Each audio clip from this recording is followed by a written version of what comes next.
This is a hearing before the Office of the State Engineer. It's on two change applications, A44045 and A44046. I'm Teresa Wilhelmsen, Assistant State Engineer, work in the Salt Lake office, and I'll introduce who else is up here with me. To my right is Ross Hansen, and he is our regional engineer out of our Utah Lake, Jordan River area office, which is also based here in our Salt Lake office.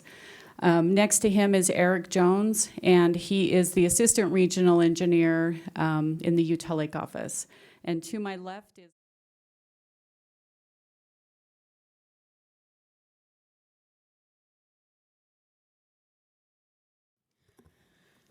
Good afternoon. I am Laura Briefer, the Director of Salt Lake City Department of Public Utilities.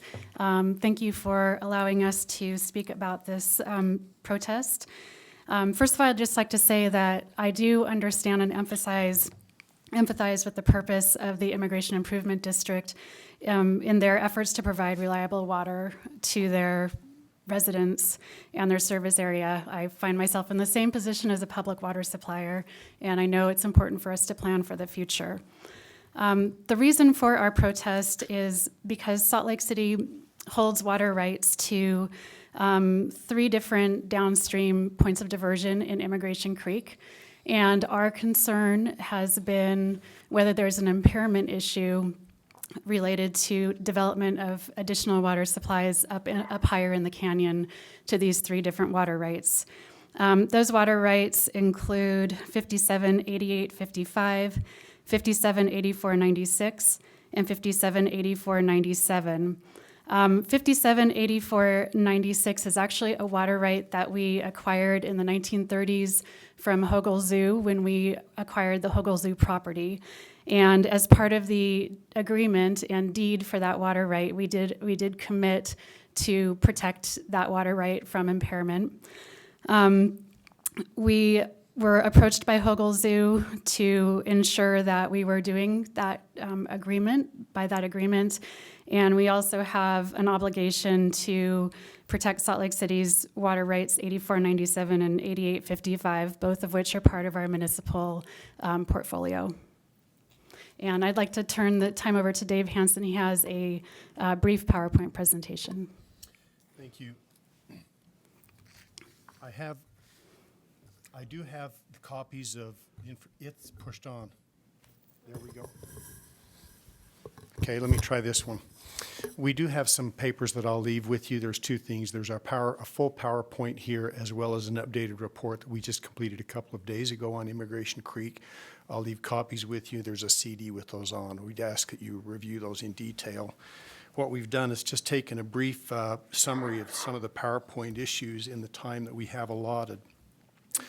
We wanted to point out that in 1966, Jack Barnett's study did some evaluations on the Immigration Creek, and he indicated that there could be significance to the domestic well owners within the canyon. He indicated that to date there had been no known effect on the water rights, but he says the total production in the wells is less than 1/40th the average annual stream flow. Well, today, or that 1/40th equates out by my calculations to about 110 acre-feet a year. Today, we're looking at a 600 acre-foot water right, which is now 1/7 of that average. So there's been significant changes within the Immigration Creek Canyon since that 1966 study. He further indicated that large diameter wells greater than is required for the domestic needs of one family could significantly influence already established surface water rights, and we believe that is happening. When we take a look at the data, we believe that there is climate change happening within Immigration Creek. This graph shows the flows at the mouth of canyon, or the precipitation, at Mountaindale Reservoir.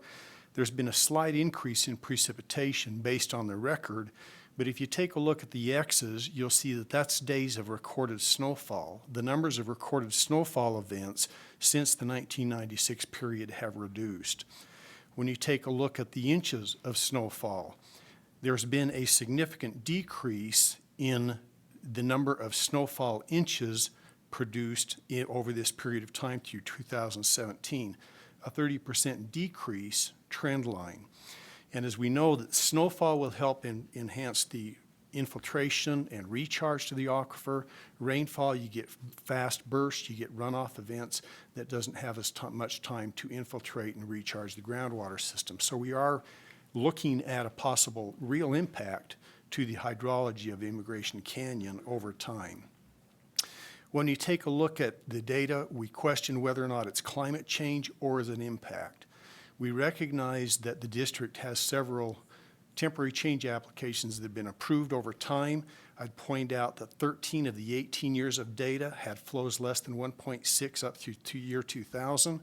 In the last several years, there's been 10 out of 17 years when the flows have been less than that 1.6 CFS flow.